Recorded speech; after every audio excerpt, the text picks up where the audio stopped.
গোল খাইলে রাখবেন। আবার একটা ডিম ভাজা খাবেন, ম্যাডাম বাসায় নাই, বাপের বাড়ি, মেডিকেল, হসপিটাল, আপনি নিজেও পারবেন। দুইটা মরিচ একটা পেজ দিয়ে চাপ দেবেন, দেখেন পেজ কাটা শেষ। শিল পাটার ঘষাঘষি করবেন না, আবার দেবেন, ভুসির মতো করে যাবে, যত দিবেন তত ধার।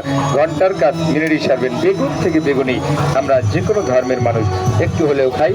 বেগুনের চপগুলি ঘরে বৈশা তোর করে খাবেন। কোন ধরনের সবজি খাবেন, যা দেবেন তাই কেটে যাবে। মরিচ কাটাটাই বেশি সহজ, কারণ মরিচগুলি কাটবেন হাতে, কখনো ঝাল লাগবে না, ক্যাশ ক্যাশ ক্যাশ ক্যাশ করে কাটবেন। ভেন্ডি, বটবড়ি, ফলমূল, হ্যাঁ শাকও কাটা যায়। শাক সবজিগুলি এরকম মুঠ ভৈরা ভৈরা দেবেন।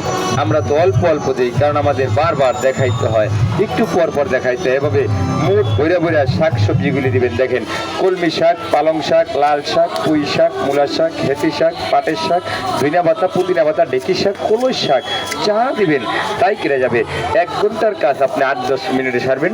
ফিঙ্গার ভালো থাকবে, নিখিল নষ্ট হবে না। যারা বিদেশে সৌদি, কাতার, দুবাই গেছে, সমস্ত মিশে